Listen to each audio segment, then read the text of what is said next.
بسم اللہ الرحمن الرحیم۔ السلام علیکم، ویلکم ٹو مائی چینل مائک جہاں ہم نہ صرف دنیا کی کامیابی حاصل کرنے کی کوشش کریں گے بلکہ حقیقی کامیابی، آخرت کی کامیابی کو بھی حاصل کرنے کی کوشش کریں گے۔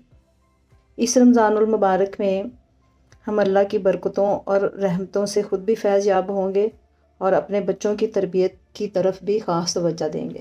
تو آئیے اس حدیث کی طرف جس کو حضرت کعب رضی اللہ تعالیٰ روایت کرتے ہیں کہ ایک دفعہ رسول اللہ صلی اللہ علیہ وآلہ وسلم منبر پر تشریف لے گئے تو آپ نے 3 مرتبہ فرمایا آمین۔ صحابہ نے عرض کیا یا رسول اللہ صلی اللہ علیہ وآلہ وسلم، آج آپ نے منبر پر چڑھتے ہوئے 3 مرتبہ آمین کہا، اس کی کیا وجہ ہے؟ آپ صلی اللہ علیہ وسلم نے فرمایا، جب میں نے پہلے زینے پر پاؤں رکھا تو جبرائیل آئے اور کہنے لگے، ہلاک ہو وہ شخص جس نے رمضان کو پایا اور اپنی بخشش نہ کروا سکا۔ تو میں نے کہا آمین۔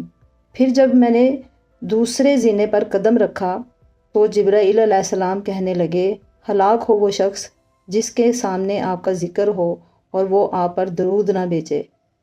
میں نے کہا آمین۔ پھر جب میں نے تیسرے زینے پر قدم رکھا تو جبرائیل کہنے لگے، ہلاک ہو وہ شخص جس نے اپنے ماں باپ یا ان میں سے کسی ایک کو بڑھاپے میں پایا اور ان کی خدمت کر کے جنت میں داخل نہ ہو سکا۔ تو میں نے کہا آمین۔ یہاں یہ بات قابل غور ہے کہ حضرت جبرائیل علیہ السلام نے جب یہ بددعا دی تو نبی پاک صلی اللہ علیہ وآلہ وسلم نے آمین کیوں کہا؟ حالانکہ اللہ پاک نے آپ کو رحمت للعالمین بنا کر بھیجا ہے اور آپ کا مزاج بھی رحمت کا تھا۔ آپ کا طریقہ یہ تھا کہ جب لوگ آپ کو تکلیف دیتے، آپ کو برا بھلا کہتے تو آپ ان کے لیے ہدایت کی دعا فرماتے۔ طائف کا مشہور واقعہ، جب طائف والوں نے آپ کو پتھر مار مار کر زخمی اور لہو لہان کر دیا تو ایک فرشتہ حاضر ہوا اور کہا، اگر آپ چاہیں تو میں ان پر پہاڑ گرا دوں۔ آپ نے فرمایا، نہیں، مجھے امید ہے کہ ان کی نسل سے اللہ کی عبادت کرنے والے پیدا ہوں گے۔ تو ذرا سوچئے، تمام جہانوں کے لیے رحمت بن کر آنے والے نبی نے یہاں آمین کیوں کہا؟ اگر دیکھیں تو یہ بد دعا یا وارننگ دینے والے حضرت جبرائیل علیہ السلام تھے جو اللہ کا حکم لے کر آئے تھے۔ جن لوگوں کا ذکر تھا ان کے پاس ہدایت کا پورا موقع تھا، اور یہ بد دعا اصل میں وارننگ تھی، نہ کہ اللہ پاک کا کوئی انتقام جو وہ بندے سے لینا چاہتا ہے۔ تو آئیے ان ٹاپکس کو، ان 3 حصوں کو باری باری سمجھتے ہیں۔ پہلا حصہ کیا ہے کہ ایک مومن جب رمضان پر پائے اور اپنی بخشش نہ کروا سکے۔ نمبر 2، نبی پاک صلی اللہ علیہ وآلہ وسلم کا ذکر ہو اور وہ درود نہ بھیجے۔ اور نمبر 3، کہ اپنی زندگی میں اپنے ماں باپ کو پاتے ہوئے اپنی بخشش نہ کروا سکے۔ تو نمبر 1 پہ دیکھیے، کیا آپ نے سوچا ہے کہ کیا آپ کا یہ آخری رمضان ہو؟ رمضان تو ہر سال آتا ہے مگر ہر کسی کو نصیب نہیں ہوتا۔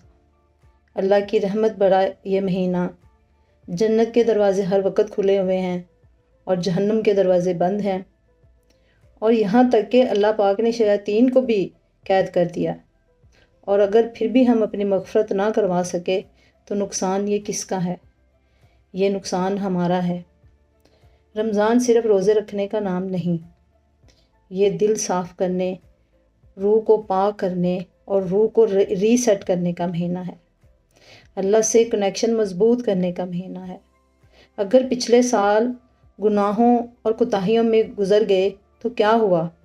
اللہ تعالیٰ ابھی بھی تو کہہ رہا ہے کہ آؤ بھلائی کی طرف، آؤ مغفرت کی طرف، تاکہ میں تمہیں معاف کر دوں۔ آئیے اس رمضان روزے بھی رکھیں اور رو رو کر اللہ کو راضی بھی کر لیں۔ افطار کے ساتھ استغفار کی روٹین بھی بنائیں تو انشاءاللہ ہمارا نام مغفرت والوں میں لکھ دیا جائے گا۔ اپنی عبادتوں کے ساتھ اپنے اخلاق کو بہتر کریں، اپنے رشتوں سے اچھے طریقے سے پیش آئیں، اللہ کی راہ میں اچھا خرچ کریں تاکہ اس مہینے کی برکتوں سے ہم فیض یاب ہوں۔ اس مہینے میں 10 سے لے کے 700 گنا تک جو ثواب مل رہا ہے اس سے فیض یاب ہوں۔ نمبر 2 پہ اللہ تعالیٰ نے جو وارننگ دی ہے کہ جب وہ میرے پیارے نبی حضرت محمد مصطفیٰ صلی اللہ علیہ وآلہ وسلم کا نام سنے اور اس پر درود نہ بھیجے تو وہ ہلاک ہو جائے۔ ہلاکت سے مراد کیا ہے؟ ہلاکت سے مراد یہ ہے کہ وہ شخص برباد ہو جائے، اسے نقصان اٹھانا پڑے، اس کے ساتھ بہت ہی برا ہو۔ کیا ہم یہ چاہیں گے کہ ہمارے ساتھ برا ہو؟ تو اللہ تعالیٰ اپنے بندے کے ساتھ برا نہیں کرنا چاہتا، وہ اس کے لیے آسانی کرنا چاہتا ہے۔ تو اللہ چاہتا ہے کہ میرے بندے کے لیے آسانیاں پیدا کی جائیں۔ اللہ اپنے بندوں سے محبت کرتا ہے، تو اسی لیے اللہ تعالیٰ قرآن میں فرماتا ہے کہ بے شک اللہ اور اس کے فرشتے نبی صلی اللہ علیہ وآلہ وسلم پر درود و سلام بھیجتے ہیں، تو اے ایمان والو تم بھی ان پر درود و سلام بھیجا کرو۔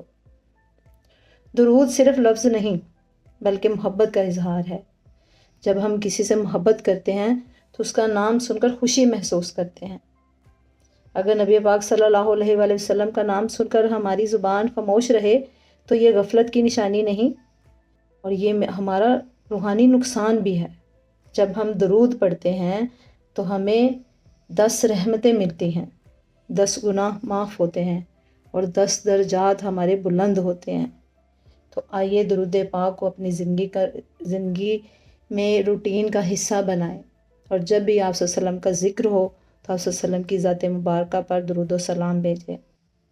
نمبر 3 پہ والدین کی موجودگی انسان کے لیے بہت بڑی رحمت ہے۔ ان کی خدمت کر کے ہم جنت کو حاصل کر سکتے ہیں، اور اگر ان کو پا کر ہم جنت کو حاصل نہ کر سکے تو یہ ہماری کتنی بڑی بد نصیبی ہے۔ جب ماں باپ جوان ہوتے ہیں تو ہماری ہر ضرورت کو پوری کرتے ہیں، اور اب ہم پہ فرض ہے کہ ہم ان کی ضرورتوں کو پوری کریں۔ اصل میں ان کی خدمت ہماری لیے جنت کا ایک دروازہ ہے۔ جیسا اسلام نے باپ کو جنت کا دروازہ کہا ہے اور ماں کے قدموں تلے جنت رکھی ہے، تو یہ اب ہم پر ہے کہ اللہ تعالیٰ نے ہمارے لیے اتنے گولڈن چانس پیدا کیے اور ہم پھر بھی اللہ کو راضی نہ کر سکیں۔ جب ہم اپنے والدین کی، اپنے ماں باپ کی خدمت کرتے ہیں تو اس سے نہ صرف اللہ خوش ہوتا ہے بلکہ ماں باپ کی دعائیں ہمارے لیے سیلف کانفیڈنس پیدا کرتی ہیں۔ والدین کا ادب و احترام ہماری ذات کو نکھارتا ہے، ہماری زندگی میں آسانیاں پیدا کرتا ہے، اور ان کا سوائے گناہ کے حکم کے ان کی اطاعت ہم پر واجب ہے۔ تو ہمیں چاہیے کہ ہم ان کی بات کو توجہ سے سنیں، انہیں وقت دیں، انہیں محسوس ہو کہ وہ ہم پر بوجھ نہیں بلکہ ان کا ہونا ہماری زندگی میں باعث بابرکت ہے۔ روز ان کی صحت اور زندگی کے لیے دعا کریں، اور اگر وہ حیات نہیں تو ان کے لیے دعائیں مغفرت کریں، ان کے لیے صدقہ جاریہ بنیں، اور ان کے رشتہ داروں سے نیک سلوک کریں۔ تو حدیث جبریل ہمیں یہ سکھاتی ہے کہ رمضان کو ہلکا نہ سمجھیں، درود پاک کو اگنور نہ کریں، اور والدین کی خدمت کو مس نہ کریں، کیونکہ جب رحمت للعالمین آمین کہا تو بات کتنی گہری ہوگی، کتنی سیریس ہوگی۔ آئیے اپنے دین اور دنیا دونوں کو بچا لیں اور اللہ کو راضی کر لیں انشاءاللہ۔